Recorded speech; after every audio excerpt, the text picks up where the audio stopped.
I'm not gonna tell you. We're gonna do it.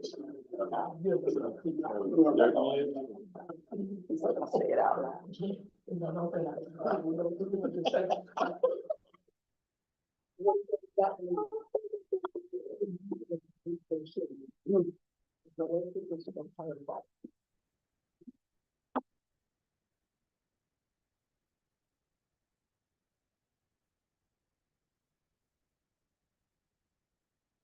Ms. Johnson, are we ready?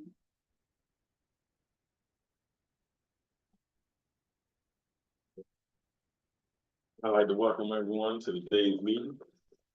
Today is March 25th. I'd like to thank our stakeholders, people of our community, staff, our employees, attorneys, and our board of directors. At this time, I'd like to take a roll call, please, Colonel. Yes, sir. Good afternoon, Board of Directors. Good afternoon. Please excuse me for being late to the meeting. Director Snowden, Present. Director Odell, not present. Director Noah, Present. Director Lockett, Here. Director Robinson, present. Director Buford, Here. Director Leggett, not present. Director Taylor, Here. and Chairman Cody. Here. Chairman, you have an in-person forum for today's meeting. Thank you.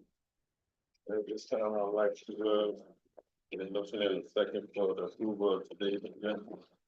So moved. That was in the-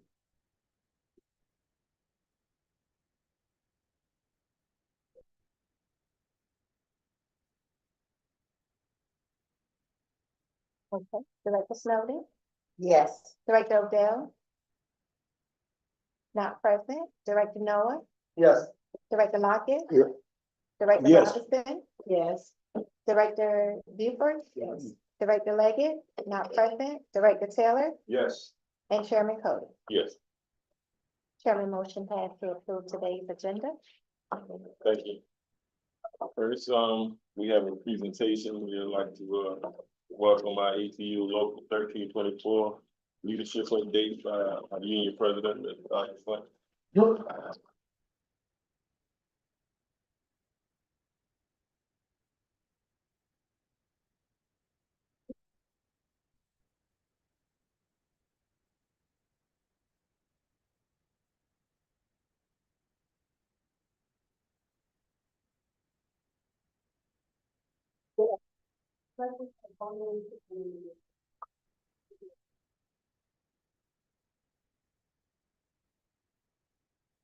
Hello, everyone.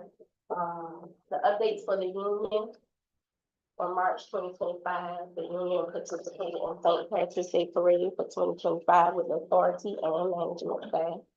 The union has not signed off on PTAS, so the international attorneys and directors are taking a part in the situation on the federal level.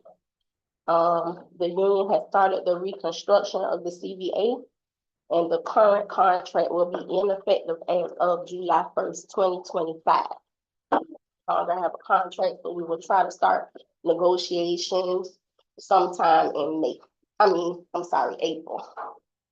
The union has requested an election for the classifications that want to join Local 1324. We are waiting a date from management to work positively together on this issue that has been ongoing for a little over a year.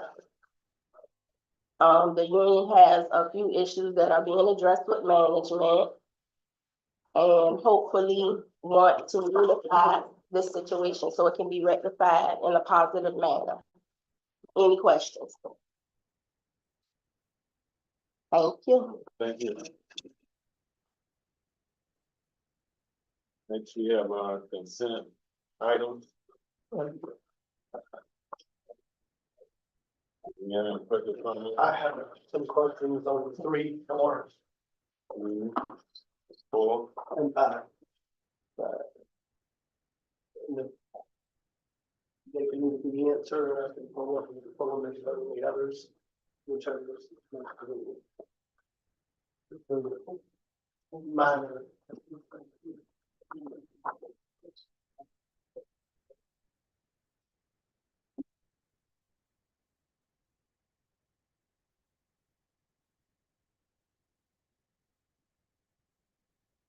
yeah.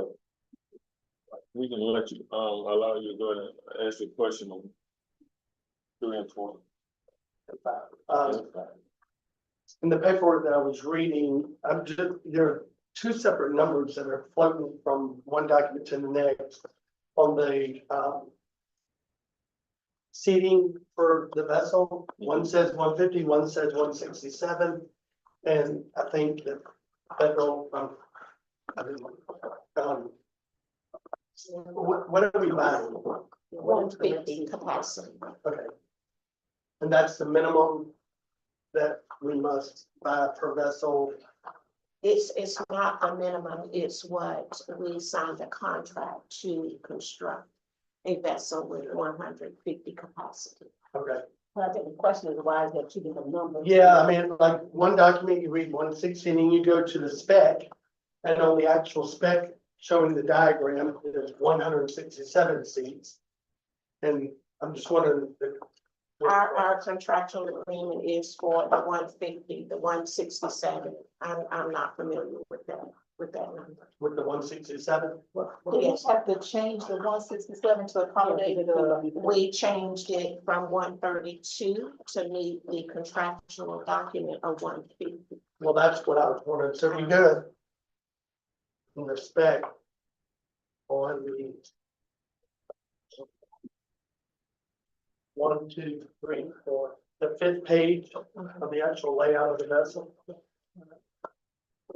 I think it's It says 167 total seats. no, it's 150 capacity. And So we're not buying this vessel. no, we're sticking with the original contractual capacity. Okay, I would just be cautious on voting for something that says we're getting 167 seats, but the document says something else. I'm going. Cause I was thinking the same, if we're not voting on that, should we pull that particular design out, or? Yes. I thought it was a complete thing. It shouldn't be voting on 167. Right, because it's part of the package. Am I correct? Attorney Walker, did you review, My colleague did, Shay Bowen did. right, and are you familiar with any change to the original? I'm not. Okay, I'm I not. wasn't, I'm not. But- In fact, I thought it was, it's the exact same design as the first two. yes, So. but all the records should be correct. No, I understand that. So should we- I note though that the vote, the motion, no, I mean, the motion is that you enter into a contract for a vessel not to exceed 55,000 for the design. I mean, I would think you could still vote on that, and we could clarify, with the architect. It seems like they may have just put the wrong drawing. And that's, in this that's my package. second of the two. Because of the Jong and LeVay Inc. under two certified for 150 passengers under, so that's where the confusion came from. Yeah. So I'm okay with voting for it, I just wanna make sure what we're voting on. And This came up before, do you all recall what the response was? Because this original contract was done back in 2022, I believe, but I do know that the awards to director to build the vessels, the capacity was 150. And I'm good with that, I guess, but I just having two numbers float out there, and then secondly, if we're buying the same vessel, why are we redesigning or going into a contract for design work when we're buying the same vessel? We should have those get specs somewhere. That's a I good mean, that's question. 70, how much was it? The amount, well, I thought that would be more about. 55,000. I think this is the same person who did the previous vessels, but I think the addition of the newer vessel requires bringing it forward to the board. But it shouldn't require design. That's all. Oh, no, you're right. If you all remember, there were problems with the original design. And the director built according to the original design, which it limited the capacity to 132. In addition to that, of course, the 132 did not comply with the contract award to build at 150. With this third ferry, they will have to go back and incorporate the findings of the US Coast Guard in order to comply with the 150 capacity. In addition to that, the design architect is needed to oversee the inspection process and make any retrofits that are required once that Coast Guard comes back in New York and in Savannah. You need that oversight. CAT does not have that level of expertise on staff to do that. So this is the reasoning. We are bringing this back before the board for approval, for them to oversee the sea trials, the inspection process, and to make the needed changes to the design from lessons learned from vessels 1 and 2.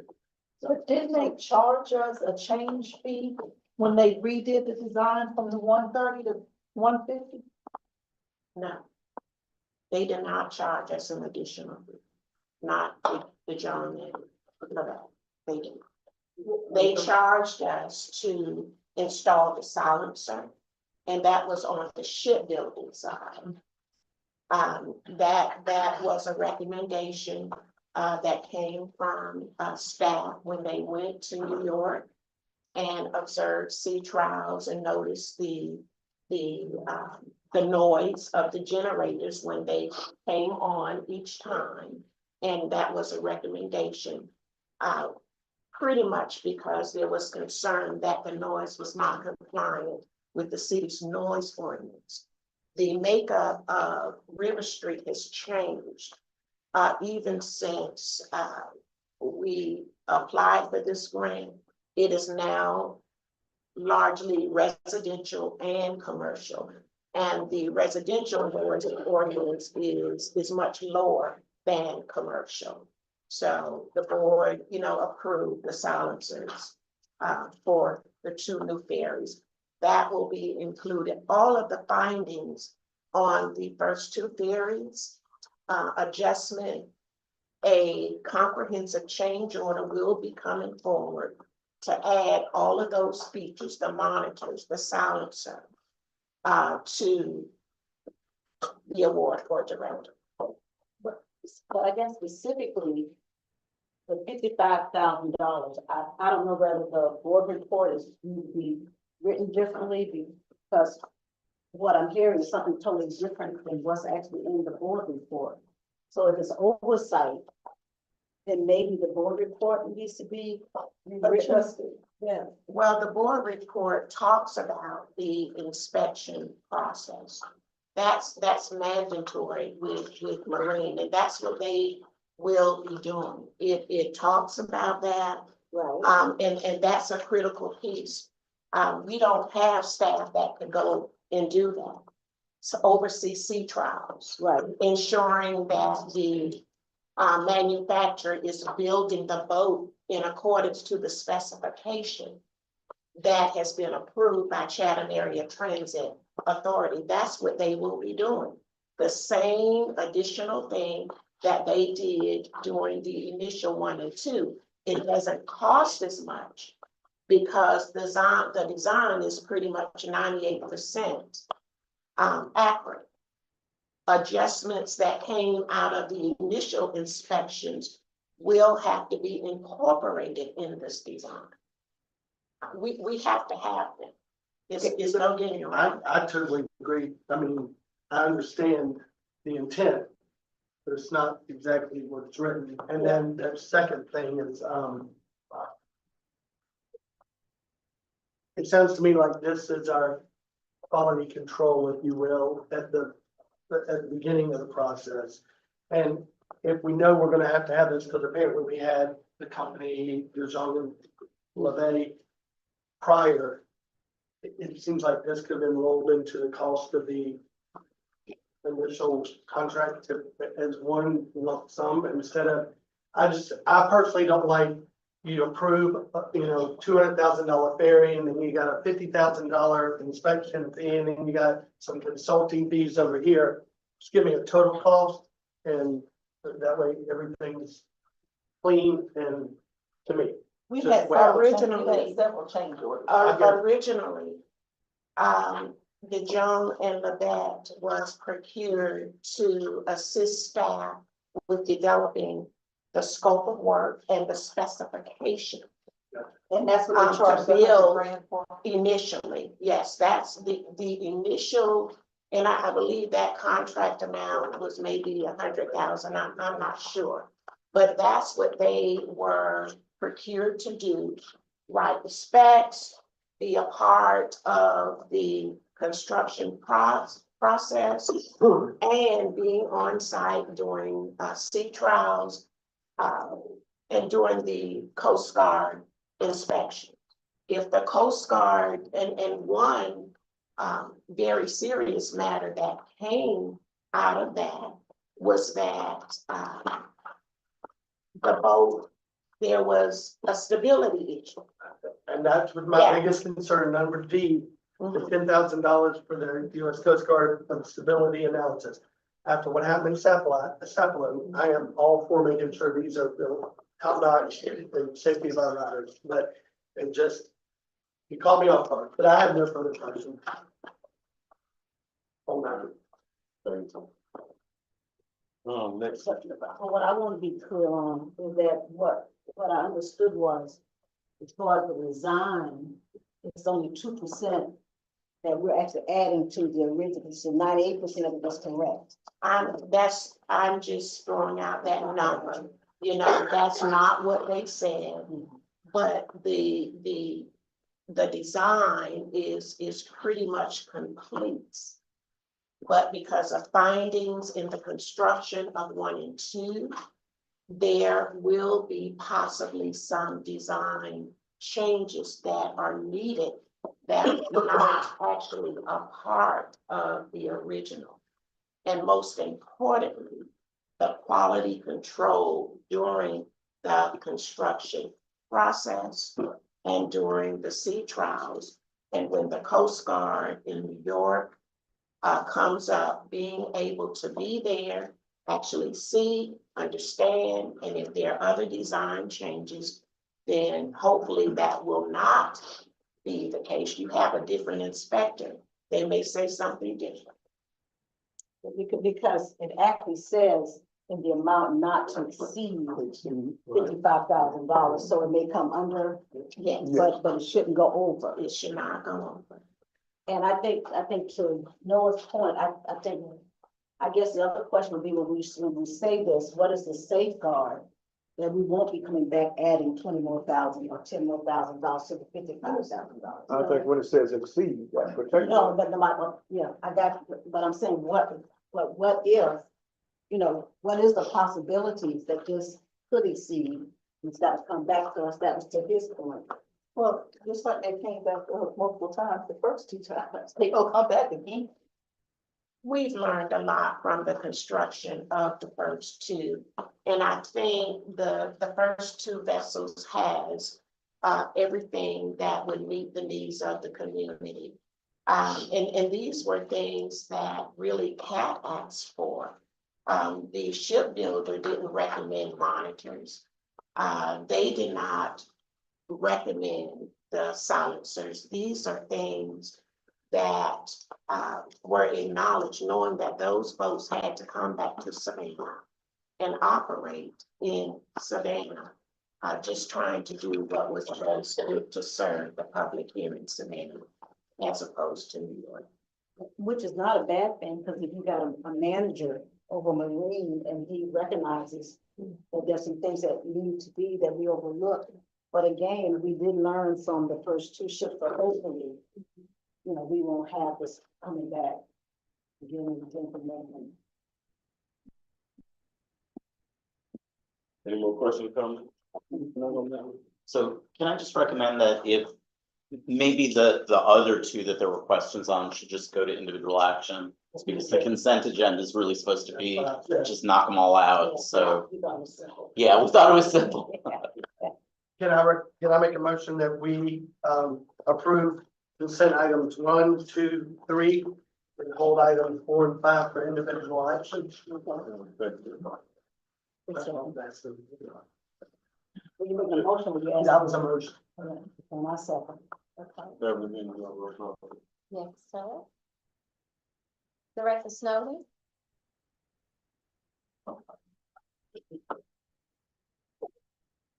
Director Odell? Yes. Director Noah? Yes. Director Lockett? Yes. Director Robinson? Yes. Director Buford? Yes. Director Leggett? Not present. Director Terry? Yeah.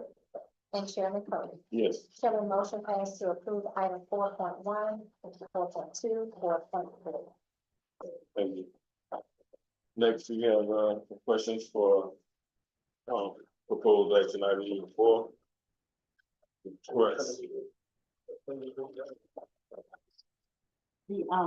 That's the one about the central yard design. This is board approval to ratify the statement of work agreement between Plant Board and County Board.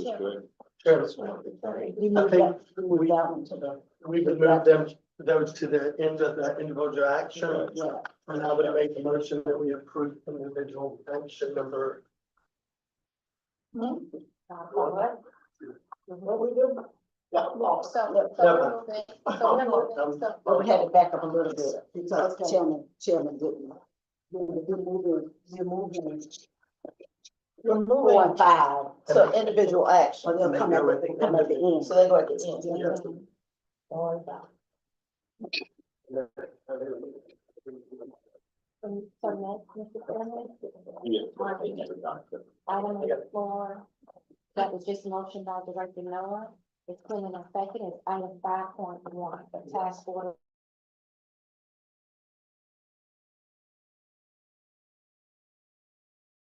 intersection, 5.1. number one. So we need a second. I second. Okay. What's the motion? Discussion.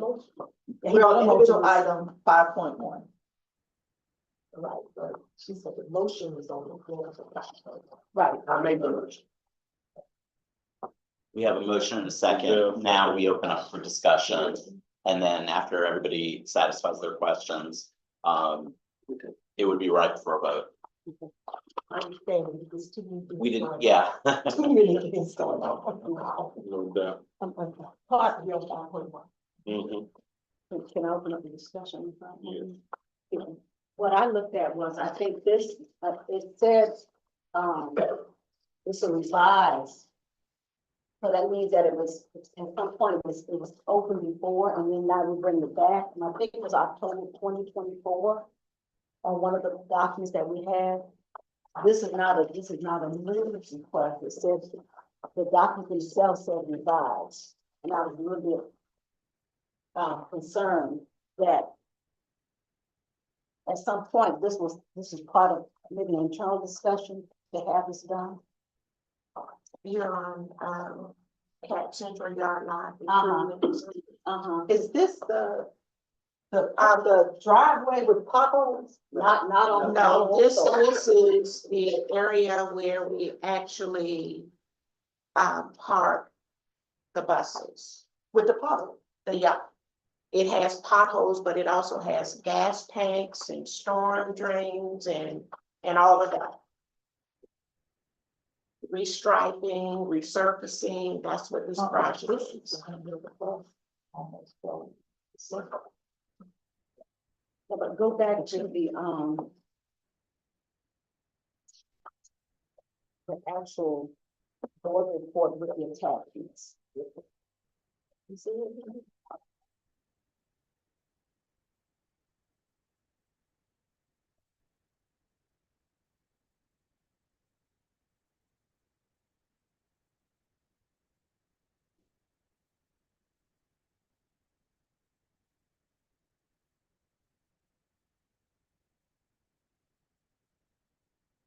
Says at the Kimberly submission, the number pays a number, so you have to go back to the actual board report. And it's dated October 16, 2024. It was revised November 8th, 2024.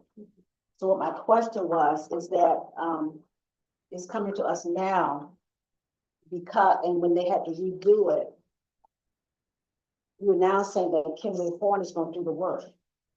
Remember, Kimberly Horn was one of the consultants that had issued task orders to do engineering and design on-call work when they were needed. This procurement is going to be task order number 5. We have had multiple task orders come before the board for approval for work by Kimberly Horn. I think they're doing work on the paratransit maintenance facility, environmental services, perhaps the same thing for the ferry maintenance facility. And we pulled them in off of an on-call contract that we issued, if the board remembers, quite a bit of money to cover a period of years for engineering services that would be needed in the future. The task orders are different, and they come back before the board for applicable work that is needed. Pond was a contractor as well for engineering services. Compare the two quotes, and one was lower than the other, Kimberly Horn, and that's why they are recommended to do the work, the analysis of the yard and the design. What my question was about the memorandum from Kimberly Horn is dated October 16, 2024. So I was asking, was this, and it's still task order 5? at the bottom, it says subject, engineer design, scope of task order 5. That is not, if there was any, if you look also through, their response. Task order 1, 2, Right. 3, 4, and 5. And then they also have a section for additional services. So then this particular memorandum was misdated, the task order 5. It didn't happen in 2024. It's just coming forward now, For this particular work, task order 5. yes, for this particular work. If you have additional Yes, information. so we approached 2 consulting firms, to do the work. We only one replied in October, and then we noticed that, we need to revise the scope, so they Okay. submitted a revised. So this did happen in 2024. So the original scope they presented to us was in 2024. The reason it's coming now is it took Pond a while to get back to us, but we have to have 2 quotes, Mhm. and this is one Pond, that we refine that, so now we can move forward on it. Can I ask, I'm sorry, now when you say that, is that standard procedure, you'll let another vendor hold us up on proceeding with work we know need to be done? We are required to have two. Right, I got that part. So, but there was nobody else other than Pond. Before our two. On call. Right, but I'm saying the on-call guy didn't get back, you can go out and find somebody else. You see what I'm asking, because. I understand, Yeah. but and that's why. I assume the reasoning we did the on-call contract so that we would not have to go outside, that we would have at least 2 contractors that would be ready and available to perform the work, to not slow down our projects. Didn't we have 3 of them? Or was that design, sorry? Well, we do have, also Thomas and Hutton. Right. Because that was a separate contractual agreement for the design of the dairy maintenance facility years ago, and the dock. So I'm speaking about what we're talking about right now, but one of the items, number 4, on the consent, kind of ties into this, in my opinion, because it's asking, what we're talking about now is about future parking lot improvements. But then in consent 4, consent 5, talking about the central parking lot, and we got a price to do these, I mean, unless I'm not familiar with, then that's a possibility. But is this the employee parking lot across the street that we're talking about? Yes, sir. So I'm confused as to why we would be possibly voting on a contract when we're waiting on a scope of work to be performed that may tell us, don't pave over what's there, you need to dig it all up and do that. It just seems like we've got the cart before the horse on this, and that was my question. One of the questions that I had with so we're asking to do scope of work over here for improvements. But had we approved the consent agenda, we could have been voting for something that. I believe they're 2 separate. They're 2 Please separate explain locations, it. 2 separate locations. Parking lot. Yes. Right. No, but this, what we're talking about now, the map that I'm looking at has the employee parking lot as part of the scope. Am I correct? There is Okay. an action item for the employee parking lot, yes, sir. I believe it's the parcel that, so you see, you see one that has the parcel data, and so that shows the yard and the. Correct. parking lot. The scope of work though is still for the employee parking lot. I'm sorry, for the yard, for the bus, of the park. But the item number, the other item you're voting on is just for. Okay. Okay. Yeah, two different I areas understand. directed over. But, yeah. Okay. And remember that the yard where the buses are, is more detailed because of storm drains, where you have to separate oil from storm water. you have gasoline tanks and all of that. They have to look at all of that to make sure everything will be environmentally safe and up to code. And then you do an RFP for the vendor who's gonna actually do the work. The actual work, Right. yes, that's a separate. And I know, I'm thinking that also, that does not mean that the guy that's doing the parking lot cannot put a bid in for this work. It's That's just, true. I don't think, And the buses are much heavier than those, so that makes a difference. with a load on the, On yeah. the surface. So that, and that's the need for the engineering to come in and take a look at all of that. Because even when you got gas, you don't know what's under there. And you could be laying something on top of that as well. But I was just thinking, there's, because one of my concerns was also, I'd like to have an opportunity to speak with someone on staff to educate me the splash money. Because we use the splash money for the parking lot. But we're not using splash money for this, so that's just something I'd like to. be Okay. educated on. No, I just, no, that's something we can do. Well, you know, SPOS is what CAT always uses pretty much for local match for capital projects.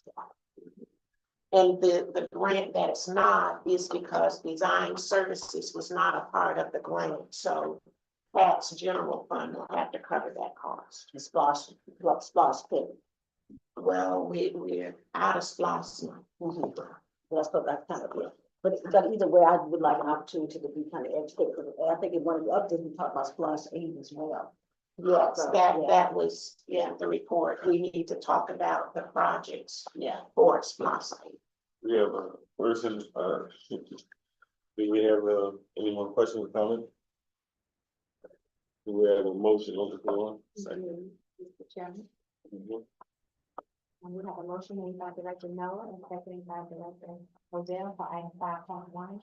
And I can do a roll call vote. Yes. Okay, Director Snowden, Yeah. Director Odell, yes, Director Noah, Yes, Director Lockett, Yes, Director Robinson, Yes. Director Buford. Yes. Director Leggett, not present. Director Taylor Yes. and Chairman Cody. Yes. Chairman, motion passed to approve item 5.1. Thank you. We have, item 5.2. Request board approve the purchase of network infrastructure hardware and services from Infinity Inc. To upgrade CAT's equipment and internet provider.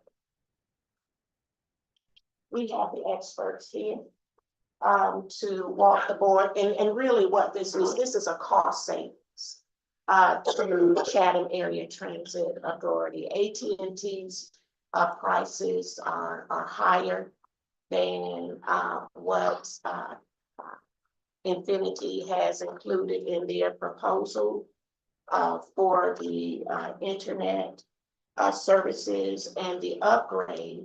As you all know, we've talked about new software, and one that comes to mind is the new software that will be coming before you next month to support our paratransit program. And we have to have adequate bandwidth in order to support all of this new software we are bringing on. So we're upgrading our capability also. And again, this looks familiar because I thought we voted on upgrading sometime in the past, but this is an additional 16,000 that we're asking. It's all a part of the 1.8 million that we talked about in workshop. And as these pieces come to fruition, ready to move forward, it comes back before the board to be a part of the records that we are moving forward with this component, in addition to the amount that we're moving forward with. And this is really a good thing for CAT. It's really producing a cost savings. Right, I agree, but when I saw the word bill redundancy and I saw AT&T, in my head, we had voted on this once before. As a part of the whole IT component. We did a workshop on it, we talked about it. Now we're actually moving forward. Is this the room over at Overthorpe? The server room is, There will be components installed in the server room there and the server room.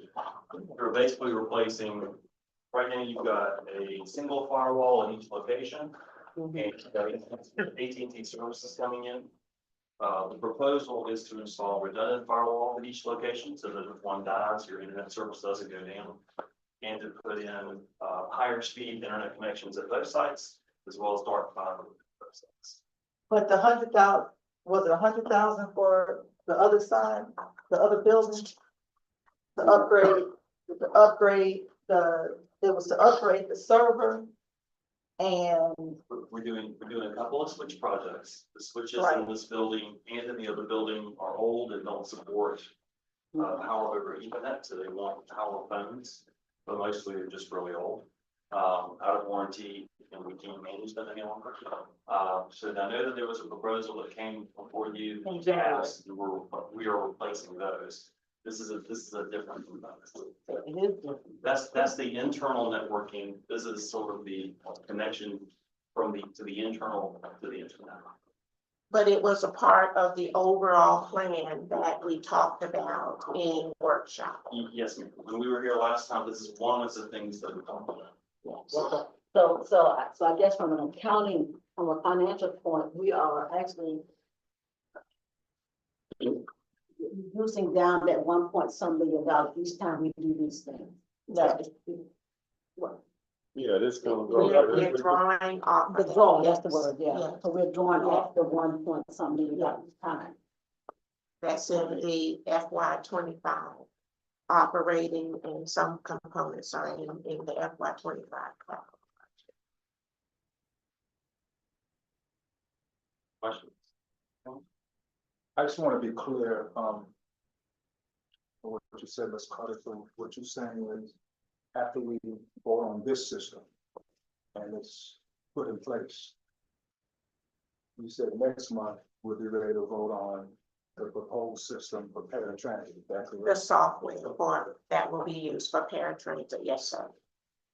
So that's what's been holding up the paratransit side as far as No, the new software is this. no, that did not hold up the paratransit side. What held up the paratransit side was developing proper specifications, putting the RFP out. It would have come forward during this meeting. However, staff had some concerns regarding the recommended vendor. So providing them the opportunity to have a discussion with procurement staff so that we meet the need of paratransit operations. We've been talking about this since July. This is March, it's almost a new fiscal year. Hadn't even come to the board yet. And we're talking about, when I saw you and Dr. Manning in your office, that was July. I just came back from Orlando and South Carolina. And so it's taken us 8 months for it not to even be. But you said a few minutes ago that after this is done, then we can go and purchase. Well, this allows the ability to accommodate expansion. That's what this does. The paratransit, you all has been talking about paratransit software for years. What they're using now simply does not work. Staff met, they sat around the table, they worked with procurement, had vendors to come in, and it would have come before the board to vote.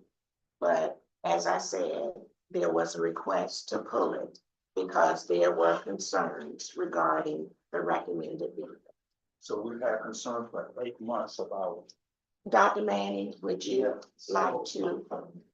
Dr. Taylor, this is what we have currently is an old system, and to acquire any new software, there have to be an RFP put out there, and that takes a month or two for vendors to come out and see if they meet the specification.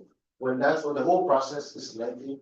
And like Ms. Carter said, when I come to the board today, I had an objection because whatever the spread that I wanted wasn't what was recommended. So we're gonna meet and get that corrected and bring it back to the board as well. But I I think we need to really hear what he's saying. And it wasn't about the process as much as why has this taken so long? And I think that's a legitimate question, because, you know, I'm saying we gotta learn to answer the question that's being asked.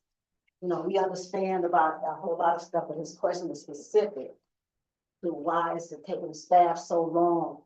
You can bring this forward, but you can't bring paratransit forward, which was on the table long before this. That's really his question. And That's the question.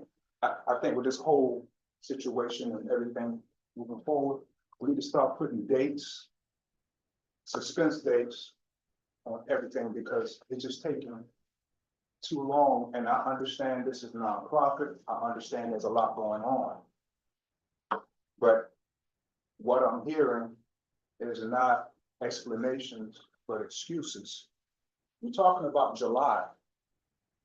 It's almost July again, and we're not talking about software for the entire building or the entire company. We're talking about software for just one component of transit, and we can't even bring it to the board before next month. That's what I'm talking about. And I do understand what you're saying, Director Taylor.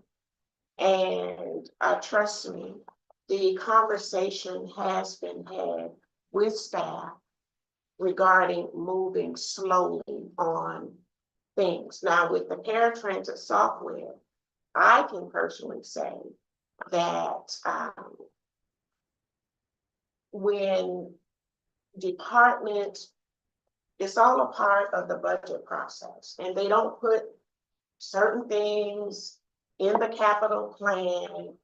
Yes, we have to find money for it. They have to decide what they want. They have to test it and all of that. I agree with you. This has taken a while. My understanding, they've been talking about software for 5 years. But it is here, and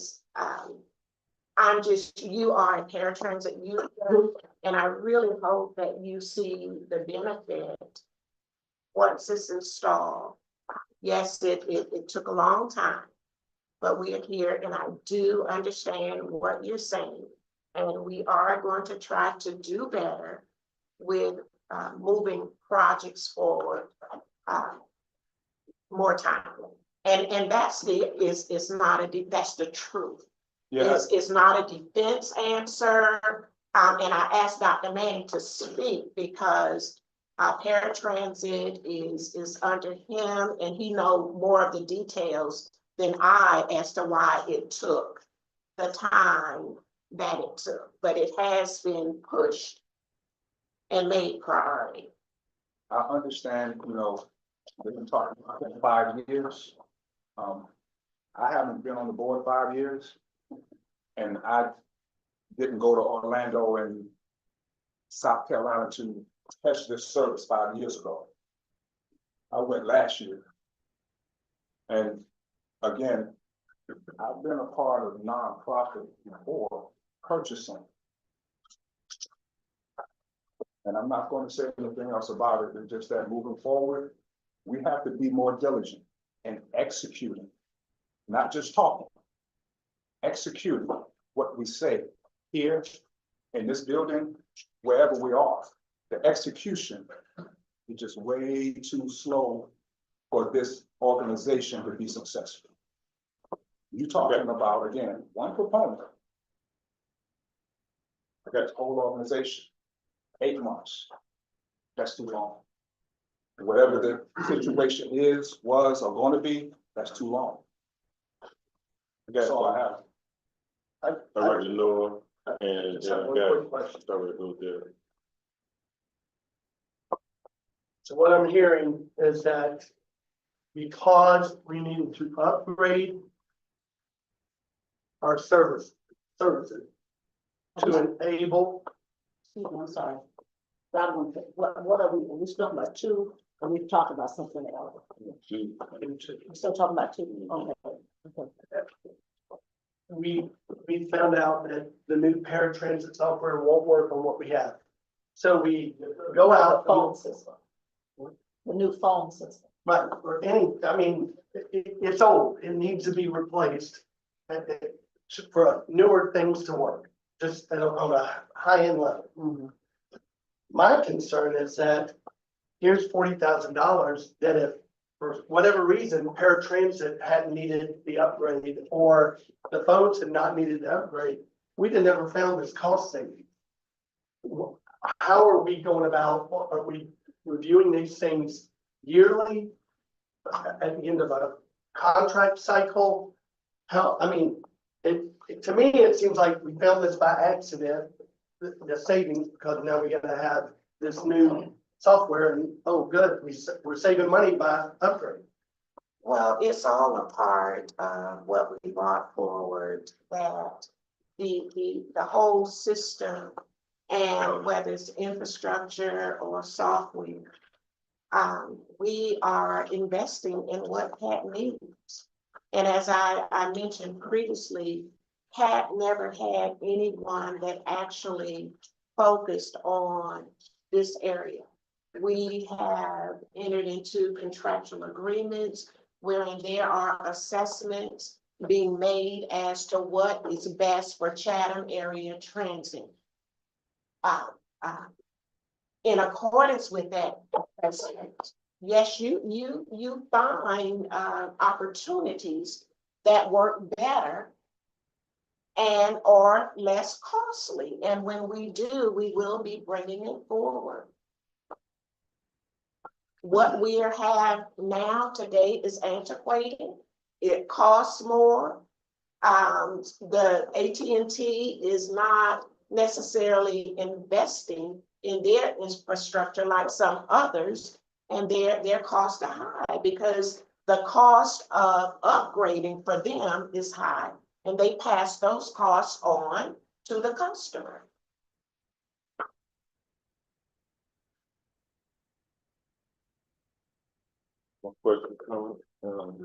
Can I get a copy of the November 2024 budget, agenda that has all of the clever attachment proposals?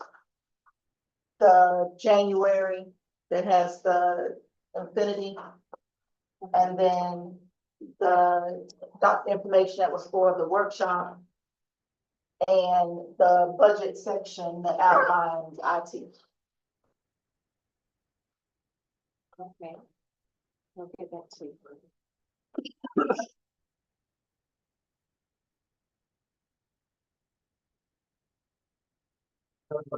I'll make a motion to approve 5.2. Second. Second.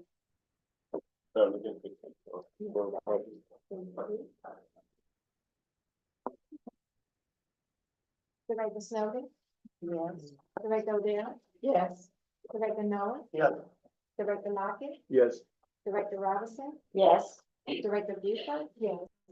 Director Leggett, not present. Director Taylor Yes. and Chairman Cody. Yes. Chairman, motion passed to approve item 5.2. All right. We went to 5.3, we got, request board approval to purchase 3 gas 27-foot fixed route buses with bus, auxiliaries, included in the amount not to exceed $653,801.63. What does the two include on the end of that stuff?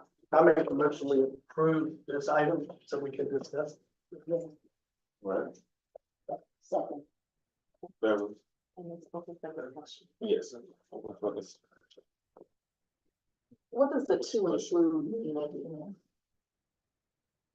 Where are you? The end of the sentence. 5.3. Property. I'm trying to find where you are. It's the last sentence. It says the amount Under not to which- exceed to include on 5.3. On the agenda? On the or- agenda, just on the agenda.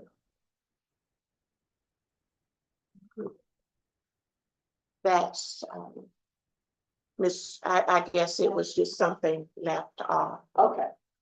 Ms. Dumas, can you? I would agree with that, that's a type of. Yes. Yes, ma'am. Yeah, so. Just looking at the pictures on the fixed route on minibuses, they look similar to the paratransit buses. If I can explain that a little bit. Because, so I want to do a demo, to start to look at it. It looks like a bicycle. So, but it won't have the handicap It has a handicap. and on the minibuses And there. you can look at my presentation, PowerPoint, which I can, which I have.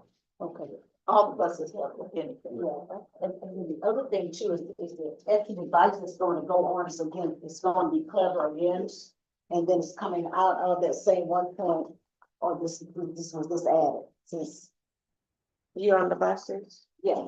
Yes, and the two include, to complete the sentence, it was all of the supporting equipment for the buses to capture the needed data, cameras, clever devices, and that was left off of that sentence. Right, but it's Passenger count, but it's actually, fare box, yes, and it's actually on the executive summary, you know, Yes. beyond the yes, important stuff. yes, My question is about the clever devices that's gonna go on these. yes. Well, these were added after we approved the 1 point, whatever million for clever devices. But would this cost come off of that as well? No, this is a separate cost. This is not, Dr. Manny, is that correct? That's correct. This is not a part of that 1.8. This is separate. Every time we buy a bus, we're gonna have the cost of cameras and passenger counter and that type of technology. What's the time frame on that to get these buses here? Because you said it's a quicker turnaround. So, the vehicles are available once the board approves it. We'll send a PO to the vendor. It would have been here next week, the clever system takes about 6 weeks. To install all the cameras, the clever devices in PC. So when we get the vehicle in about 6 weeks, it's ready to go. So from the purchase from today, when we approve this, when will the buses be here for us? I estimate by the end of May, or basically, the year ready to go. So the money's gonna come out of budget, our 2025 budget. Yes, Okay. yes. When they are delivered, they'll be ready to go into service. Why are we only ordering 3? So they have to see it routes, they got Yeah, routes. I have, those Low are- ridership routes. The Ross with Rovers. So that will free us up using the big buses on how to go on West. So, but with like Route 4 goes into Montgomery Park, so will the route still be the same? Yeah, we're not changing anything. The routes won't change, just the size of the bus. Just the heat, yeah. Okay. I thought we were looking at the one that goes out into the county. Because these are still in the city. And the county, what's the one that's on the county out, not 204? Which street is that? Down Little Neck? To where the new- That's 17, that's a very high ridership. No, there's No, there's another end of it that goes over to where that new apartment complex is, So that would be after you cross 95. Yes, so that's route 6. So are we not looking at Route 6? Because we had a lot of conversation about Route 6. A lot of conversation about Route 6. So the ridership, if the ridership is high than, the spirit, more actually, and it's just have more. Yeah. But what's the route to Route 6? Because we've been talking about using these smaller buses to service the county, that's not getting any service. So what is the ridership on Route? Here, is that what you're looking for?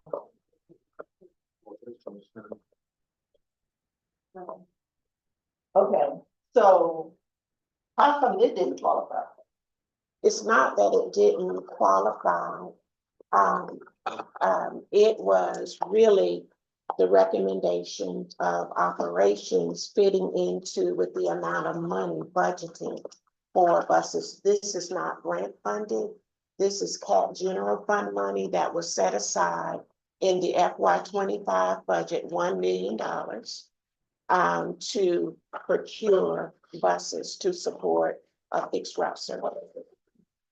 My only issue is that I have been, for the last 5 years, screaming about these smaller buses so that we could service these low ridership areas in the county that pay for services that do not get serviced.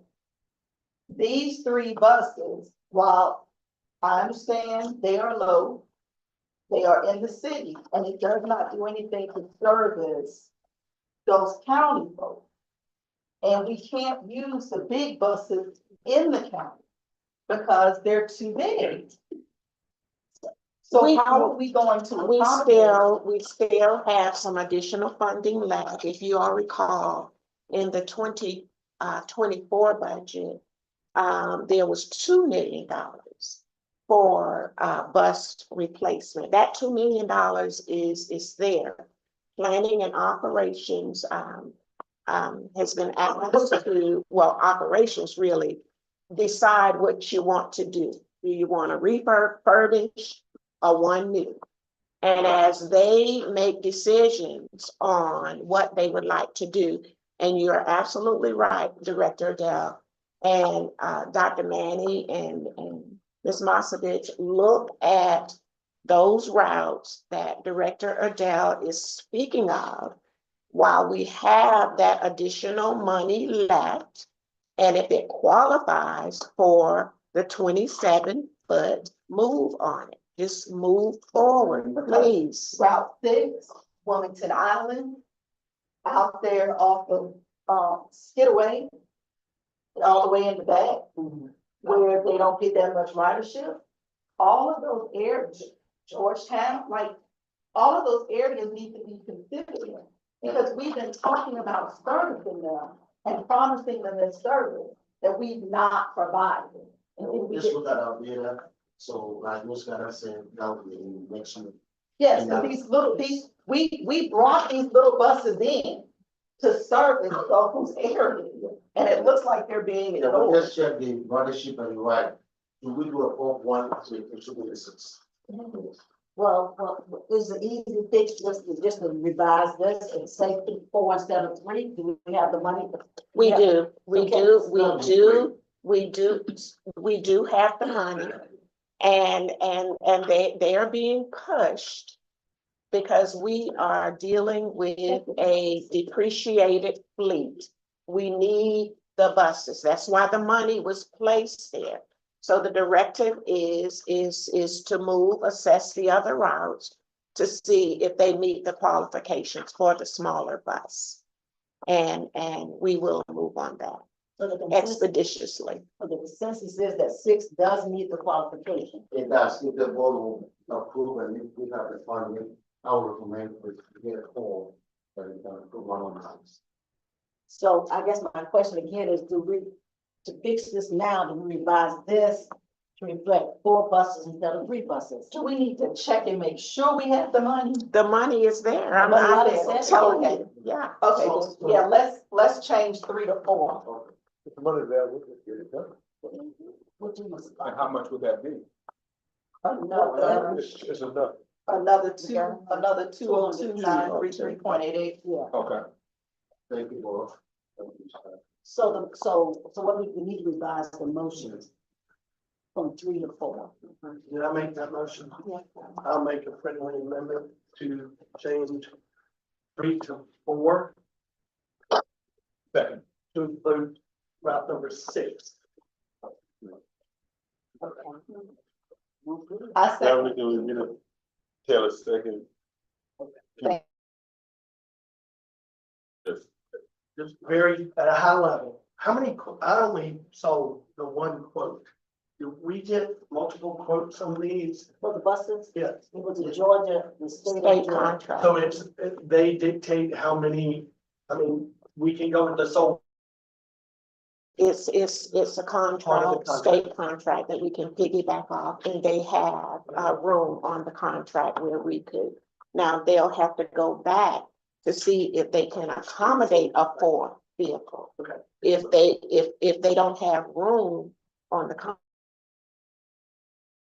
to wait a little longer than six Yeah. weeks. I've heard a lot about the new hybrid and the new electric. Why are we choosing? Is it because they're readily available? Yes, and also it's an electric, it's a gas. I know, but that's what I'm asking, why are we staying with gasoline if we're trying to go hybrid to electric? Why? Well, the electric, kind of an issue now, talking about. You all can recall, the board can recall that the pages tell that everything to provide, that's a, it's been a problem. Okay. For about 2 hours and then we back, That's that's all. check, so. You answered in the, thank you. No, you answered in the, thank you. And also Director Noah, the federal grants for EV vehicles is on a downswing right now. I just trying to get them back now. Yes, sir. Thank you. And I just think. You did. Thank you. We have any more questions, comments? Bradley, can you do a roll, please? Yes, sir. So we have that turning in amendment for item 5.3, changing it from the purchase of 3 buses to 4. And Director Snowden, Yes. Director Odell, Yes.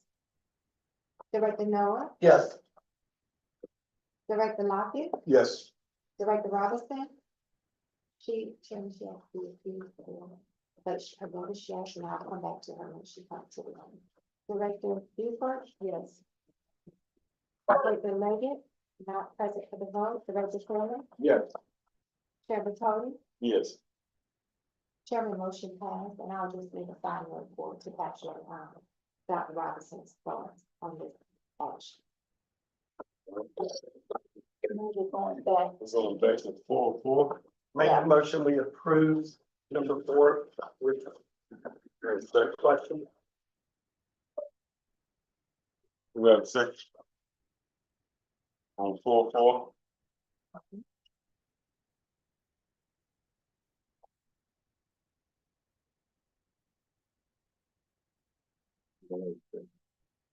Oh, I have a second. I mean, I don't have one, I have one. Okay, discussion. So when did we start talking? I mean, I've been to, should have been to 4th meeting, maybe 3rd meeting. And I heard about this way back, that this was gonna happen. And I'm always cautious to retroactively approve an expenditure. If we knew this was coming, was there a reason that, was this because we couldn't tie someone down to say they'll be here in the last minute, or? But I apologize for not making it, but I'm just wondering why it's retroactive and not. If we know we're doing this next April, probably next December, we should start getting that lined up so we can approve it prior to the meeting. And that's not, doesn't require any explanation, that's just the concern that I have. That's the only thing I can know. Thank you for those comments. No more questions, comments? Then we do a roll call, please. Okay. Director Snowden, Yes. Director Odell, Yes. Director Noah, Yes. Director Lockett. Yes. Director Robinson. Not present for the vote. Director Buford. Yes. Director Leggett, not present for the vote. Director Taylor Yes. and Chairman Tony. Dr. Taylor, we just approved item 4.4 from the proposal, which is the ratification. Oh, okay. Thank you. Chairman motion passed to approve item 4.4. Next, we have 4.5. I make a motion, we approve with the question. Yes. We have a second. Second. One. It's 2 items. One is, when I look at quotes, and you've got 2 very close, and you got one really low for a lot, like 24% lower than the other quotes. It, either we're getting a really good deal, or, and I don't want any, answers to my question, but do we have any type of flags or cautionary spending policies that say if 3 quotes and then one is 20 or 25 or 30% lower than the other 2 that are within 2%?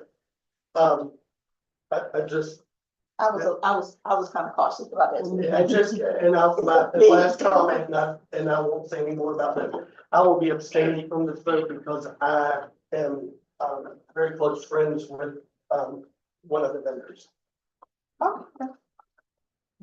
But why is one so much cheaper? And was that, It will could he be be, able to come in with a change order? Or, it could be that they did not meet the specs. That's a good reason. They're not necessarily. Mhm. I have a question. When we turn buses in, do we get money back for turning them in? Like, Yeah. the federal government has what they call a reutilization process. When you turn a bus in, they use it to bring another bus up, because everybody doesn't buy brand new buses. And so I just want to know if there's something like, are we aware of that? Yes, we are. That's one of the options that fleet management takes into consideration. Whether we buy used, whether we buy new, whether we lease. Is there a formal name for that program? And on the, on the nonprofit side, I'm on the federal government, we call it reutilization. Yeah. Dr. Manny, because Marta does that. Is that correct? What is the title of that program? We can refurbish vehicles by replacing everything, transmission, and make it new, and when there are 7 years like on the vehicle. That's another plan that we have. What is it called? We're doing that. I think the board has looked at for all our 1,800 buses. We put an RFP out there, how to procurement to see the establishment and if we have a tender or something. I think he's asking, buses are reaching a point of no refurbishing. yeah, but I think he's asking what we call the program. Well, all I know is refurbishment and FT required, FT application. I'm gonna make a point of order if we could, Chairman. While this conversation is very important, we bring up in the new business, but the motion on the floor talks totally about something totally different, and we need to hear about it. And then we'll go to those comments. Do we have any more questions or comments on 4.5? Yes, sir. Director Snowden? Yeah. Director Rivera? Yes. Director Miller?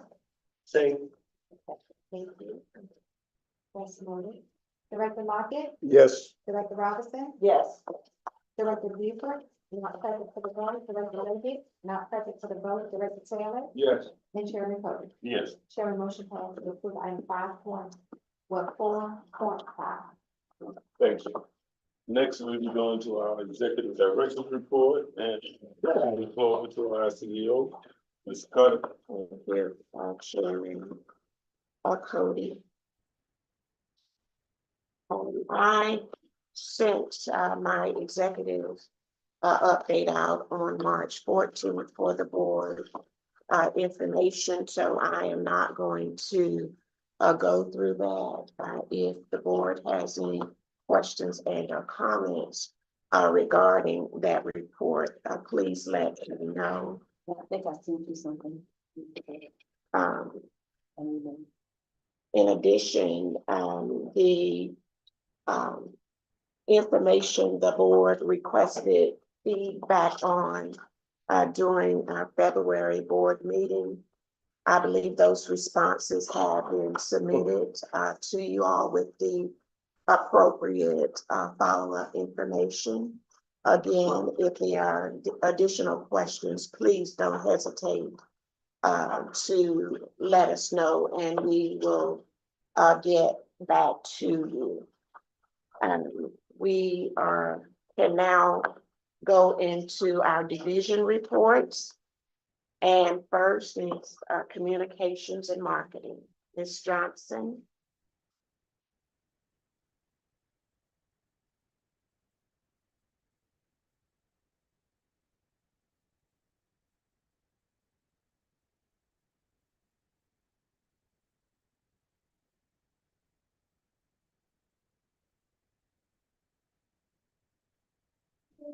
Board of Directors as a union and the public at large within Stigma Communications and Marketing Officer. As you know, in February, CAT, as we do annually, celebrated Transit Equity Day, which is a day to honor the heart and her courage of not giving up, she on the bus, which allows anybody to have a seat on the bus to this day. We got a lot of local response. This is one headline from WSAP, Transit Equity Day game momentum in Savannah. Enjoy free rides to the honor Rosa Parks, which our board approved last year to have a day of the zero fare day. Savannah Bells Ferry finally made it home in February. The Juliet Gordon 2 and became Taylor 2. It was a all-day event, and our marketing communications manager Madison was out there with Mr. John Allen, just seeing the boats being on the barge and getting all that good Savannah welcome. It made a lot of social media, gave a lot of social media responses. And so we are looking forward to a celebration in the spring, and more information will come about that. So what's next? That celebration planning, public meetings for July service changes, and then CAT participating in Earth Day events in April. Are there any questions? Thank you. Thank you. Yeah, thank you. Lots.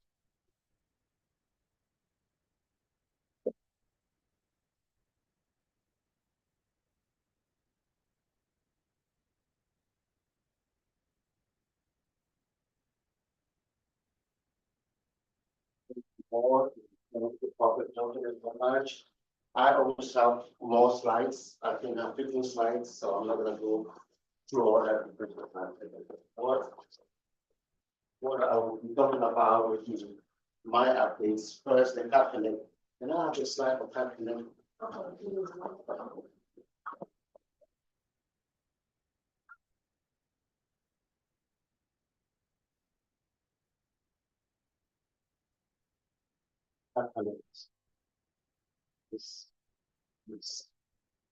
As you all can see, that since we started cabinet over a year now, the KPI that I set up for the ridership was 700.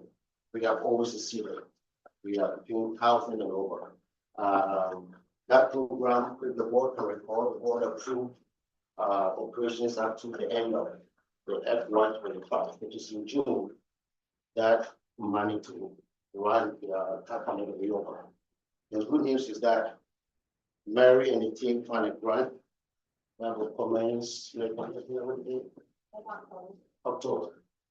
So we'll be coming to the board to fund it for June when it ends, so July to October. And then another good news is that the city has agreed to take it over, which is currently in 26. The city will get out. Correction, they did not agree. Well, It would be considered within the FY26 budget. Pick it up, meaning they're gonna pay for it? They will Yeah, cover the so cost, over the yes. cost. So the board. They finally will taking- consider, remember the senior circular program? Right. It's just bringing that back, and this is will be a part of that. So- What was the grant? You said something about there was a grant. So we have a grant that is almost can cover operation costs for up to.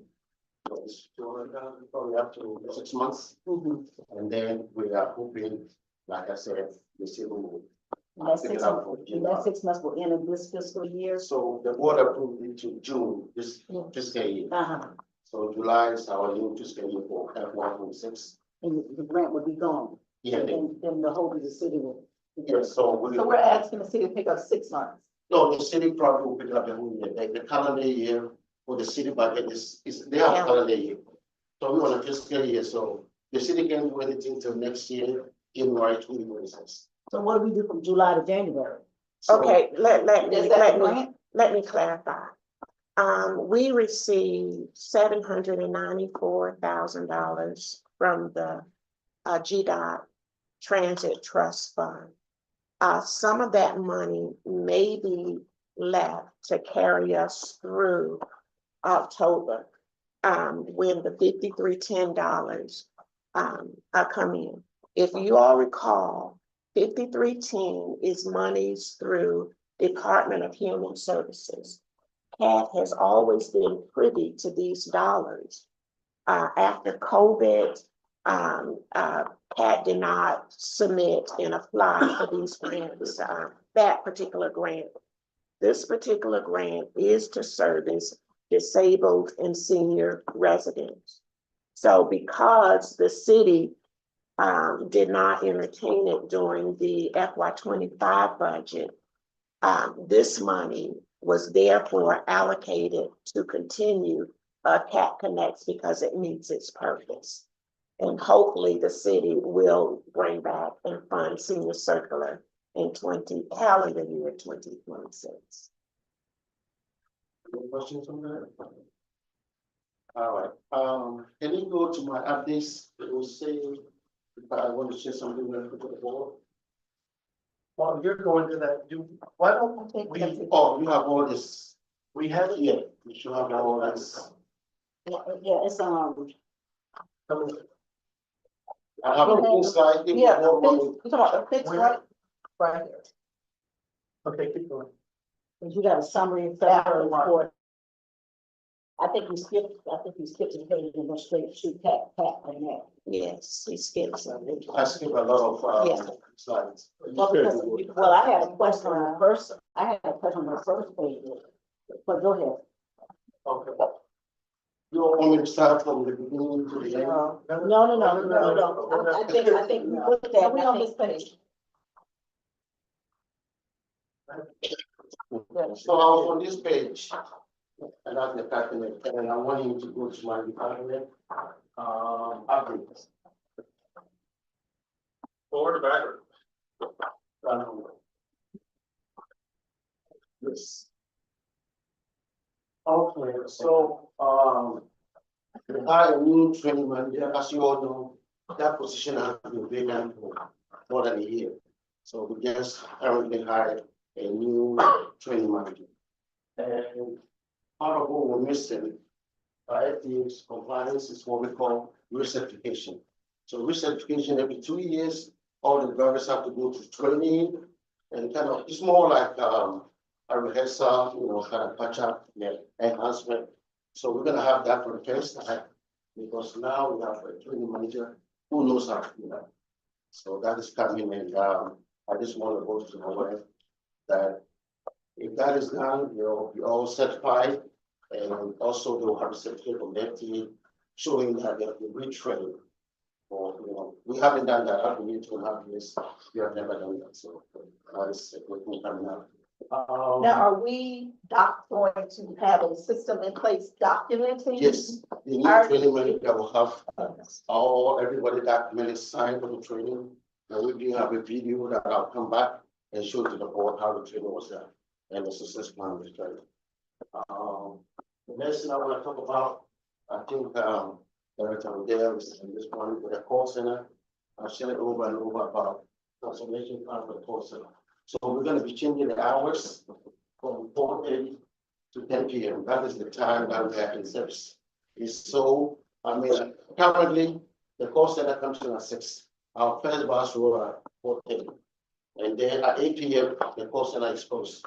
So if a customer wants any information, it is closed. The call runs up to the call center, back to control. And if you like any dispatch after the call, that's not how we do it. So we're going to change all that to mimic the operation service hours. When will you do that? When will that happen? So we have a supervisor that used to be with us, Ms. Coletta came back, so about a month, we don't really start yet. We still have about 4 that we are interviewing. So by next board report, I will be more comfortable to tell you that. So you're gonna have to have increased manpower, right? Yes, and also scheduling. Yes. Right, so you're gonna need at least two more people. Yes, so right now we fall short. We already And short. we talk about this. Yeah, but we got interview, new personnel that might start by next month. So I'll check out. And what's the starting salary in Carlson? I think it's 15. And the positions were included in the, really the positions were awarded in the 24 budget when Dr. Manny brought forward the extended hours of the call center. For Positions were added. For 4:30 to 10, you have to increase that. Oh, And yeah, we are okay. looking at that in in the FY 26 budget. You didn't make it clear for you said, well, we're getting salary in that. $15 an hour. $15 an hour. So right now you have two part-time and We have two, on the budget was kind of hard, we have two part-time and 9 advocates. Okay. And you got 4 positions currently open. Okay, yeah. But we You're also gonna have have. to add 2, so you're gonna have 6 total. No, the positions to accommodate that are already included in the manpower count. So you're gonna have a total of 6. No, we increased the number of positions within the 25. Well, really, it was in the 24 budget From that 2 to 4. we added 2 full-times and 2 part-times. So it is 6 total, but 2 of those are part-time. The total staff is 11 full, is that correct? Yeah. 11 full-time and 2 part-time, total of 14. Did that include the 14. manager and? 14. No, advocates. Okay. Advocates. I'm sorry, I'm so confused. I was following you with the 4. I thought we went from 4 to 6. No, that's why I So- interject. It's 14 people working there It's now?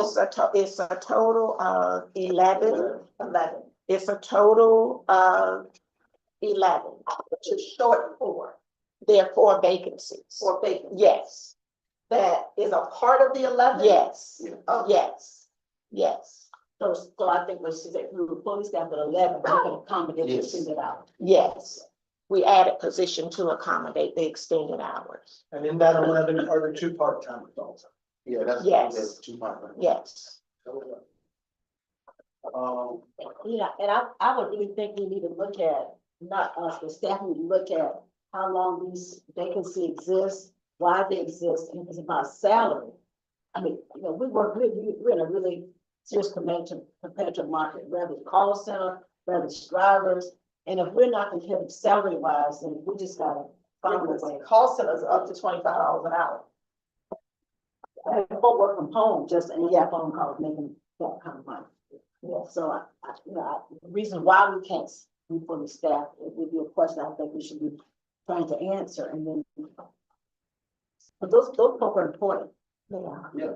$15 is low. It was my piece, I will see that. What can we do by bringing it up a little bit? We have every year. Back in 2021, they were at, they were increased to $12 in 21, and every year. When we look at and look at what the county is doing, what the city is doing, we try to stay competitive, what the school board is doing with that. And every year we have been increasing call center staff's pay. And we'll do the same thing, not just for call center, but all positions. And I need to point this out to the board. It is, and the FTA has pretty much said some of our funding will be cut. And whatever we do, we have to make sure we are sustainable so that we won't end up having to lay staff off. We are focusing on programmatic efficiencies. When you invest in software, that means you should be more efficient. So we are trying to safeguard maintaining the staff that we have versus laying people off. We know that our federal funding is going to be cut. Hopefully formula funding will not, but other funding will. So we have a lot in front of us in terms of financial planning, but we're looking at all of this and prioritizing. Insurance costs are up significantly. And you all will see all of this in budget workshop, what we're dealing with. And it's because of increased claims, whether it's workers' comp, whether it's additional rolling stock, everything is up. So we just have to manage all of this within our financial plan. I'm gonna say this when it comes to salaries, employee salary, even when I hear 2021 from 12 and we just had 15, just from me doing math in my head, we never given those folks a dollar raise. It was always, it looked like it was pennies. If you go from 2021 to 2025 and we just at $15. I mean, just in my brain, I'm thinking we've never done a decent raise for these folks in this call.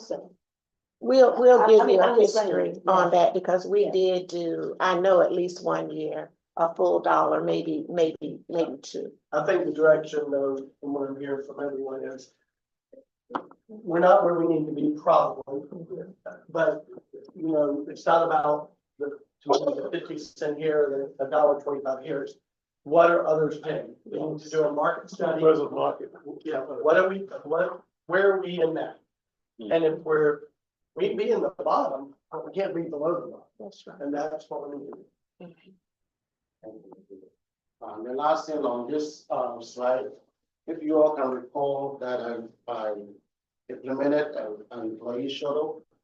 In the past, employees were getting finding a whole way to go to the call center to do relief, and sometimes the employees are late. So I came out and took one of our vehicles that are out of useful life. We cleaned it up and we started employee shuttle. The employee shuttle runs every 15 minutes from Cass Central to ITC. And I just want to tell the board how productive this is. And averagely, we're running about 387.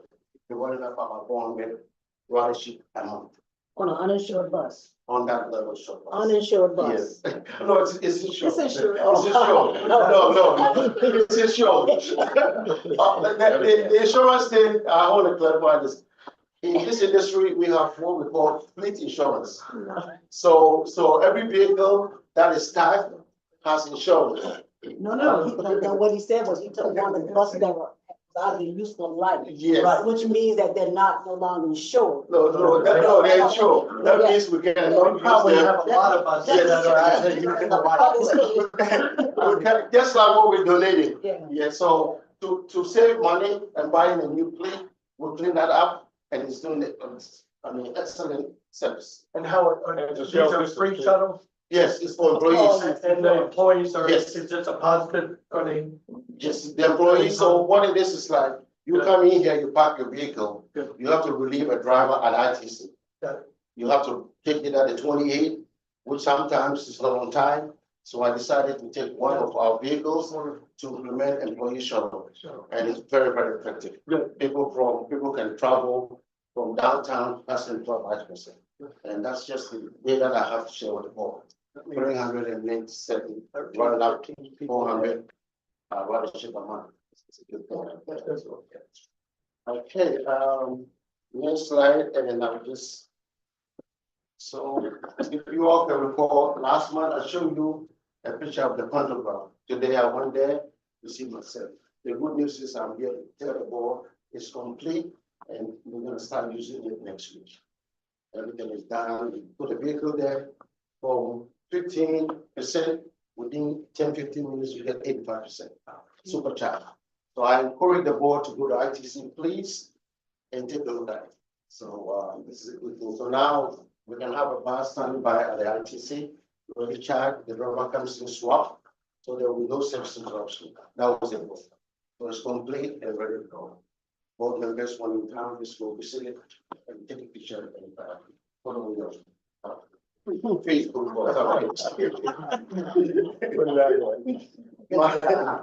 My next Good job. Yes, my next one.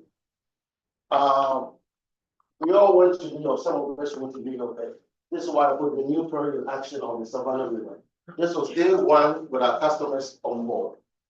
And, you can see, I think the lady with a baby and a guy in there, so we got 3 on the phases of the run. After this day, it's fully packed, people loved it. We thank the board, city, all the stakeholders for making this happen. So if you haven't seen the ferry, I advise you to please go take a ride. We organizing a trip with the board members. Come here and we can all take me to see, the ferry if you have. So I'm very letting you know the update on what the day the board. It'll be free service from here to downtown. For board members only. My last stage, this is the vehicle that thank you, Dale and all the members that added another bus to this agenda that we want to pursue. So this is how the bus looks like. Now over here, you can see the lift on that side. So we have each vehicle next to wheelchairs, and it's a very good. And I brought it here on the side for staff to come see and give us a feedback. Can I ask you a question? I can see the length that it is longer, and there are seatbelts on the bus. Right? Yes. And now the paratransit drivers don't have to have CDL. The same thing applies to these vehicles. No, this one is a CDL. They have to have So CDL. yeah, the weight of the vehicle Uh-huh. decide if it's a CDL or not. This one is heavy. So this one requires a CDL. So it fits every purpose of a public bus. Okay. And last slide, we will thank the board and thank you all for listening to my.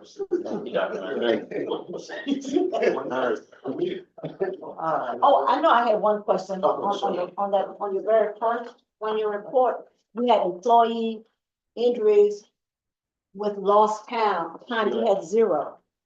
We'll go to that slide, and it's what. I should start paying to this numbers. Yep.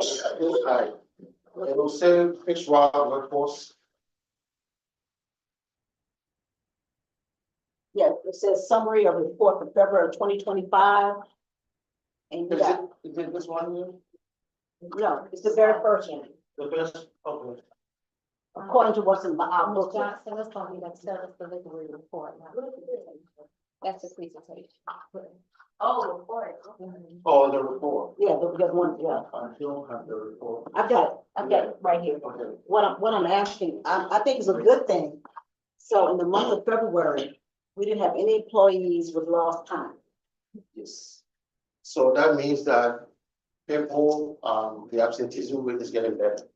So if people don't call out on the month of February, that means that either, so 2 things can happen, you have to call out sick or you say FMLA. No, this is with injuries, employee injuries. Oh, yeah, that's the report from the safety. Yes, you Yes. had no No, injuries. no injury. Okay.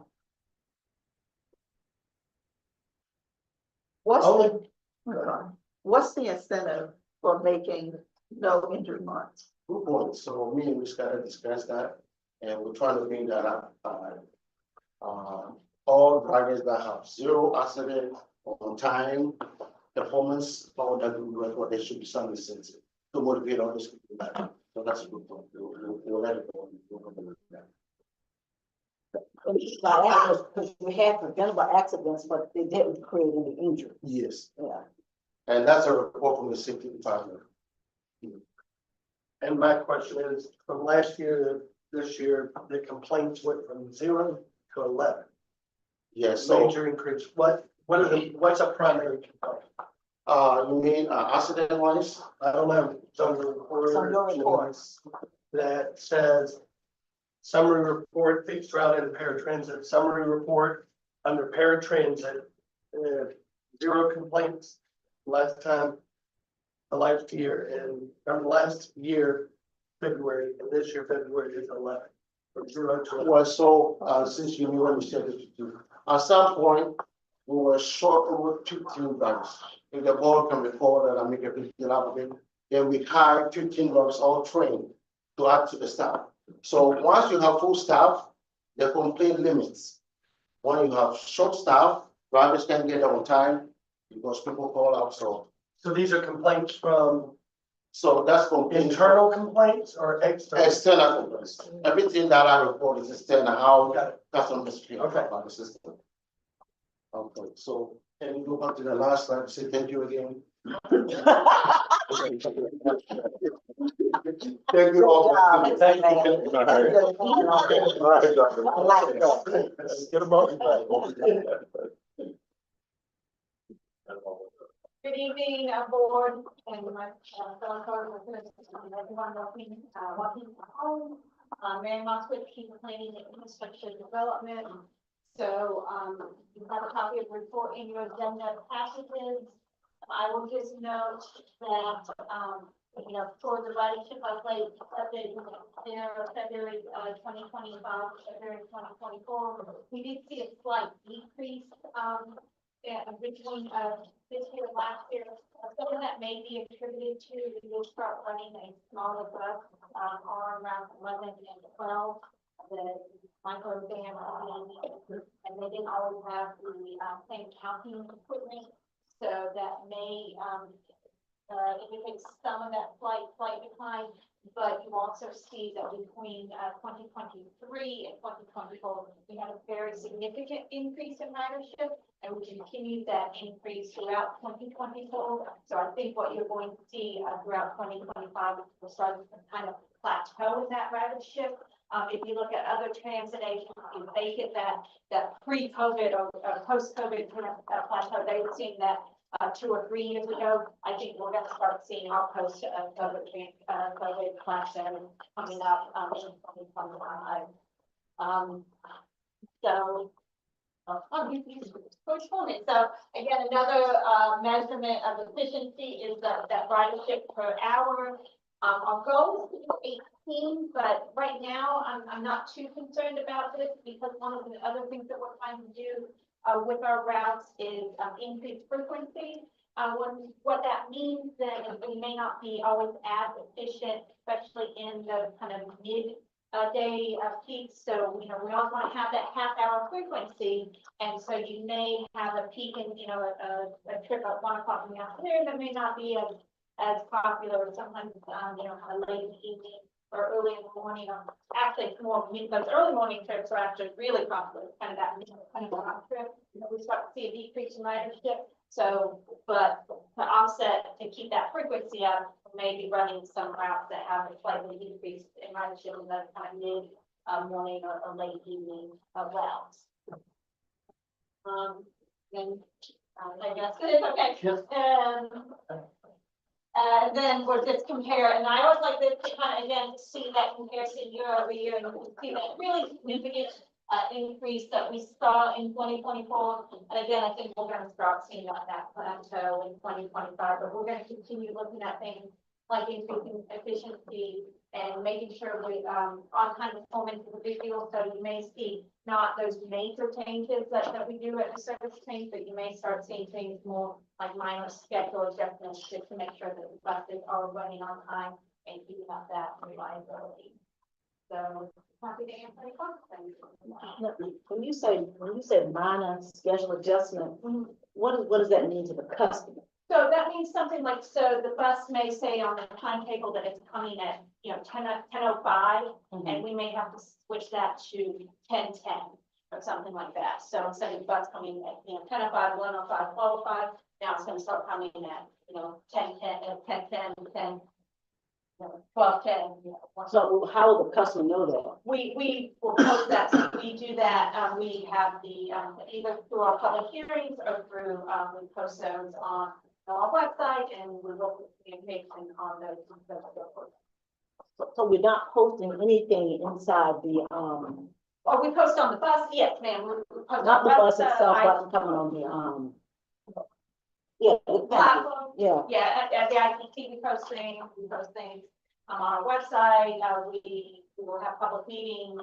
So But if I'm on the corner of LaRoche and Nottingham, and there's a schedule change, how would I know? So we tried to do, so we only have two routes, Route 6 and Route 12, that don't go to the ITC, so if we do changes on those routes, we will do a public meeting in that area, so maybe on Route 6, that's over near the Savannah Mall, so we may do something over in that area. There's that Walmart down there, so we may post somebody down at the Walmart to notify riders about it. So before changes are actually made, the impacted customer is notified prior to the change, not at the change. Generally, yes, so we will notify, yes, it would typically a couple of weeks before. Okay. A learning curve for me. On the Route 12 and Route 31. Yeah. On the ridership report. Do we know why, 868% increase, 600% increase? I mean, am I looking at it right? It's a 5% increase? Oh, okay, the passengers per hour, yeah, so, that is a measure of the number of passengers, so, when you go from 1 passenger per hour to 9 passengers per hour, so particularly on the Route 12, so this was, the routes, so in February of 2024, we were running, a very reduced schedule. We started increasing the schedule in March of 2024. Okay, so these could be schedule affected Yes. routes, not all of a sudden Dave's Hot Chicken is open and everybody wants to go to. Particularly on Route 12, that was so Route 12 was, there's some major schedule changes. Okay. So you get, yeah. That's all I need. But what about free fare for students? Yeah. Can we see that? How do you know that that's increasing ridership? Is there any way you can tell? So we, there's, right now, they're currently hitting a button, and so we can see what students are taking advantage of that now. Starting in April 1st, they're actually going to be, and the school has posted this, and they're registering students now. They've been given cards that the students use, and they will tap those cards on, and then we can look to see, we can pull the ridership based on when those cards were tapped. So in February, based on the button pushes, we had 4,406 riders that showed a rider, an operator with their ID and counted as part of the student. Oh, that's good. Yeah, and I think that would show increasing ridership. So, yeah, so the ridership, yeah, so this is based, so the numbers that you see are based on our counters. So yeah, so it's not based on fare box, it's based on the counting numbers. So it doesn't matter, like, or zero fare rider or just somebody who paid a fare. Those numbers reflect all riders. Any other questions? Thank you all. Thank you. Thank you.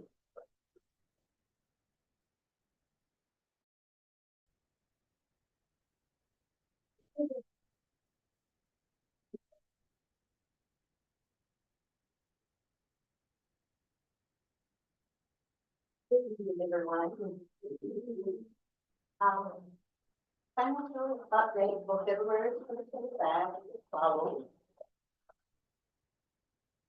Revenues for the month of February, actual 1.5 million, expenses 2,020,000. Our revenues are under expenses for the month, 488,000. Our year-to-date actual versus budget for revenues, 24 million. Year-to-date, our budget, 24,700,000. But the variance of 181,000. Expenses, year-to-date actuals, 17 million. Year-to-date budget, 22 million. With a variance of 5,200,000 for expenses. The net for the month of February, 6,800,000. Our revenue by categories. Our revenues, they really didn't change that much this month. We have special district taxes, 16%. Paratransit, 43%. Grants, 17%. Contract revenue, 14%. And passenger fares, 7%, with our other category being 3%. Our other consists of, non-transit revenues such as maybe scrap metal that we sell or passes that we charge for when we produce half fare IDs. We do collect a small, fare, and that will go into other as well. Can you go back one slide, please? So I don't have to go back later. I know I see the $181,000 variance on the revenue. What was that? Was it a planned shortfall in the budget? But the revenues Yes. is actually, a little short this month because due to a timing of when we receive our updated funding, Okay, that's all. we receive our special district taxes. Perfect. Okay. Next, slide is our expense by category, our salary has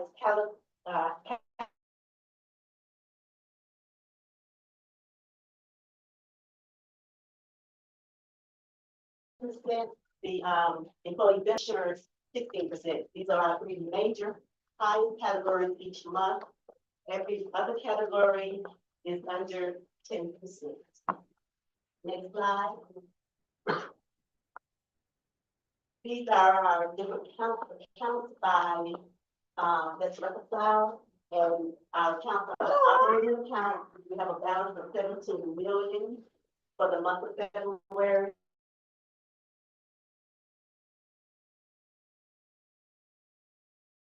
Grant account has a balance of 3.2 million.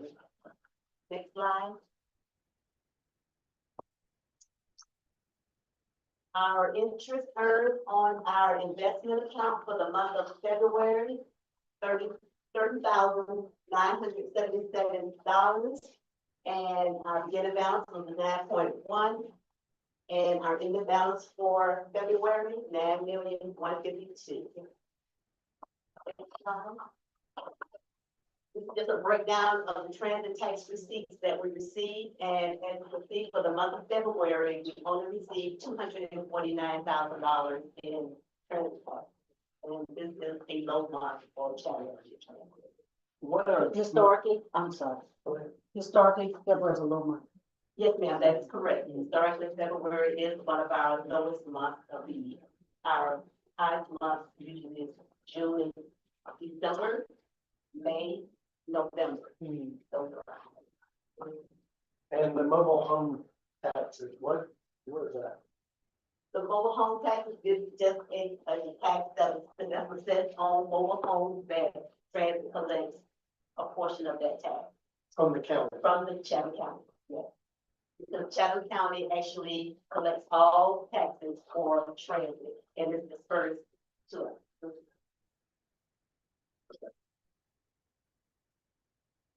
Next slide. This is just a breakdown of the revenue by sources that we see during the month of February. Like I stated earlier, Chatham County special district taxes, 249,000. Air transit funds, 630. City of Savannah POR fees for water service, 67,000. TA grant assistance, 253,000. City of Savannah, the shuttle, 189,000. So where's the hotel motel? That is the City of City of Savannah, yes, ma'am. Our operating cash balance as of February 28th, 2025, 17,460,000. Next slide. Well, to go off of her question, the hotel motel tax is collected throughout the county, is that correct? Yes, sir. And, Well, now, the hotel tag. right, Okay, now, That's within the convention district, downtown city of Savannah. thank you. So we don't receive any other funding from the hotel motel tax in the city or the county, except for that designated. That's correct. Thank you. And that's the money that goes to support ferry. Right. And we'll be targeting that to cover the cost of the ferry Thank system. you.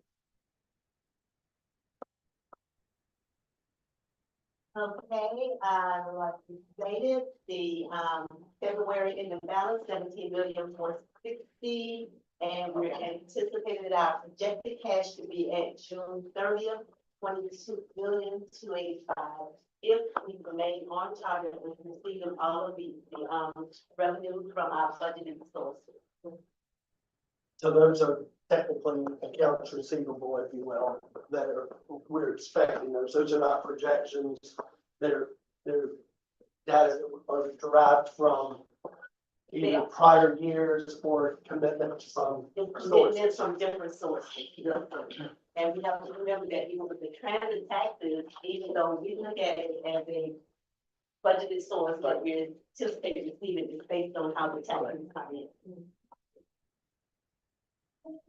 This ends my presentation. Are there any other questions? Your slides are really nice. Maybe whatever ink you're using, maybe shit at me about the name. Yes, I mean. My colors are so bold.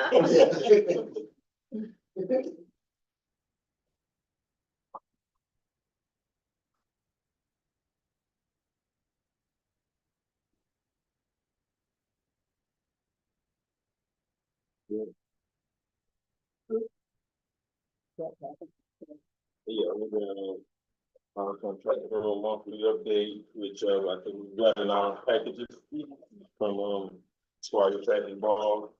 Also 72 from the back of farm. The one from, our federal office, you know, He typically does, it just hadn't gotten here yet. I'm sure it'll be coming and it'll be shared with the board. And under old new business, we got 8-2. Follow-up response tracking for February 2025. And also, y'all, I'm really sorry. I sent out the recruitment thing last night or yesterday. And if we could, just approve the lowest bidder. So that we can get that started and. So that finished. so, we are.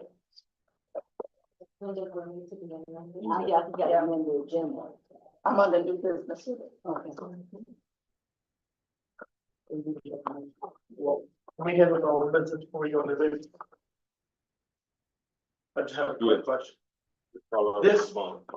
This report that we get, your executive summary, will we get follow-up on the items we requested personally, or will we have to wait till next month to see if they've been completed, or how does that work? Well, that's what this is, a follow-up from February. Right. You'll be getting it, a follow-up on everything that needed follow-up from this meeting. You'll get it in the same format, at the next board meeting. So, but these will stay on until the green, like next month I won't see these, but I'll That's see right. these and there You'll may see. be green. That's correct. Okay, I just wondered where we were with these out that spot and the kid, or the children, age of minors. It's a big concern. Any more questions to come with? Now, new business. Under new business, we have a motion. A motion to, amend the agenda to add so that we can vote on the awarding of the contract to the lowest bidder for the executive recruitment search. So I have a question. Well, second, okay. I second. Wants to say. I have a question. Mhm. The question is, if we decided, I don't remember us deciding whether or not we would, carry out a nationwide search. Is that what we're talking about? Yes. Okay. Did the board decide to do a nationwide search? That's my question.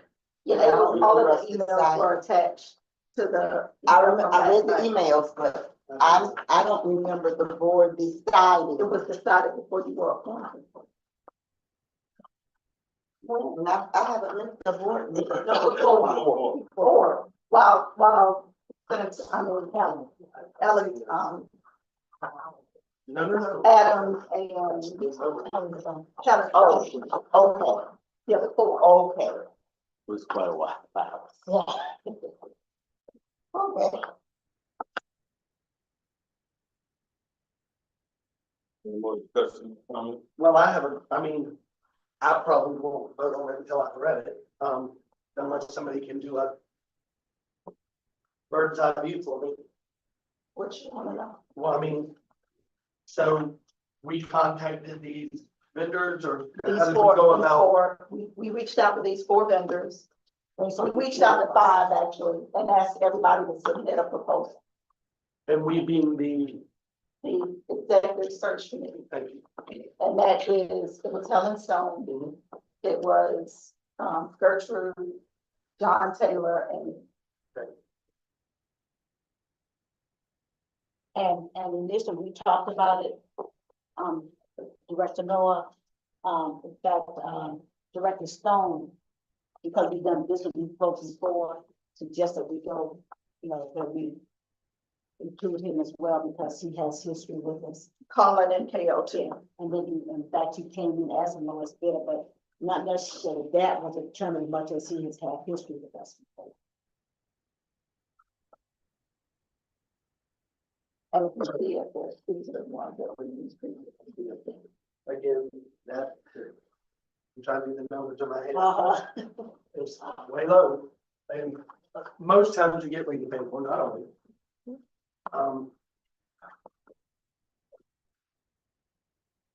You do have experience with him, Right. he did well. I would disagree with that. How many CEOs did we get Right. in the past year? So, I mean. I don't know. We, Did this vendor find the last CEO? I don't know. I don't know. Yeah. yes, let's get back to this. I'm trying to understand, Do you have any more questions or comments? yeah, I mean, the last CEO wasn't fired, she resigned. It wasn't like we had to trace out of her. And she was chosen and she left.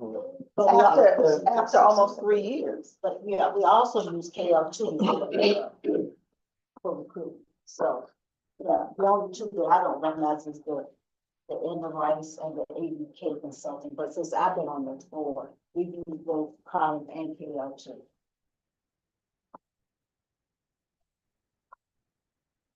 More questions, comments? And the motion is on the floor to choose the lowest bidder. Yes. Mhm. Yeah. Okay. And now, nobody made any comments about the job description. So I'm assuming everybody is happy with the job description. Yes. They were given ample time to respond. And that's the job description that will be given to the worker. and this is the recommendation from the committee. Yes.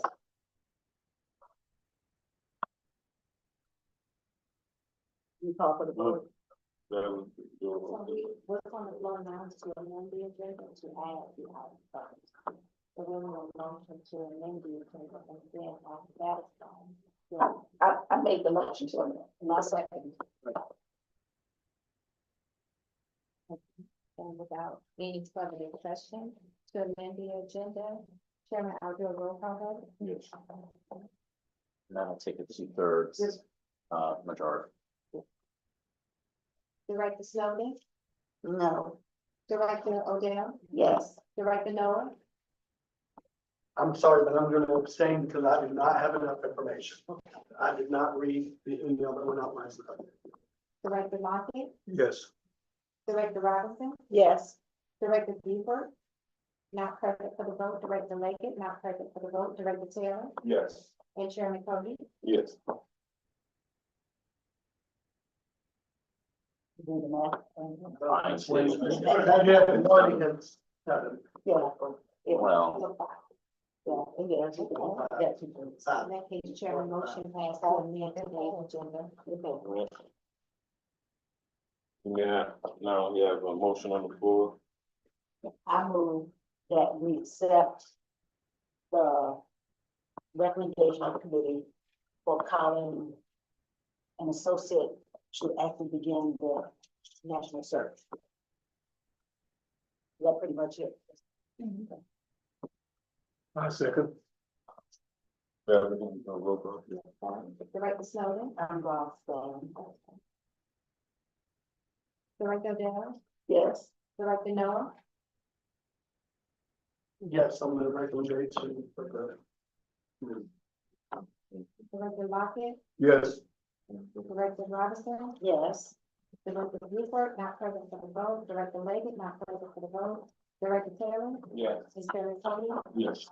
Chairman motion passed to, issue a contract award to Colin Badger. No more questions or comments. At this time, I'd like to adjourn this meeting. So I moved. second. But I was gonna comment to the staff for the board reports and the tactics. I think that this is so much. Y'all did really good this week. Yeah. Have we adjourned? Y'all knocked it out the box. Okay. Well, And we really should tell you because we don't get that all the time.